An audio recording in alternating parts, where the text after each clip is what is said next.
YouTube is a great platform to share your creative content with the world, and it can also be a great way to make money. Here are some monetization strategies and tips to help you get started. Join the YouTube Partner Program. This is the first step to monetizing your channel. To qualify, you need to have at least 1,000 subscribers and 4,000 watch hours in the past year, or 1,000 subscribers with 10 million valid public shorts views within the past 90 days. Once you're in the program, you can start earning money from ads on your videos. Run display ads. In addition to video ads, you can also run display ads on your videos. These are static or animated ads that appear alongside your videos.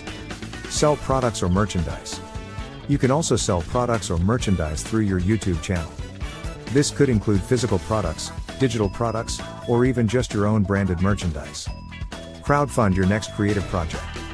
If you have a project that you're passionate about, you can use YouTube to crowdfund it. This is a great way to get your fans involved and help you bring your vision to life. Let your audience support you through fan funding. YouTube offers a few different ways for your fans to support you financially. These include Super Chat, Super Thanks, Super Stickers, and channel memberships.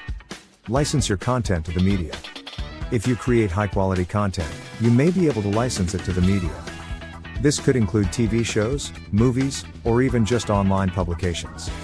Work with brands as an influencer. If you have a large following on YouTube, you may be able to work with brands as an influencer. This could involve creating sponsored content, product reviews, or even just mentioning a brand in your videos. It's important to note that there is no one-size-fits-all approach to making money on YouTube. The best monetization strategy for you will depend on your channel's content, audience, and goals. However, by following these tips, you can increase your chances of success. Here are some additional tips to help you make money on YouTube. Create high-quality content that people will want to watch. This is the most important factor in determining your success on YouTube. Target a specific audience. When you know who you're creating content for, you can tailor your videos to their interests and needs. Promote your channel on social media and other platforms. The more people who know about your channel, the more likely they are to watch your videos and support you financially. Be patient and persistent. It takes time to build a successful YouTube channel and start making money. Don't give up if you don't see results immediately. I hope these tips help you on your journey to making money on YouTube.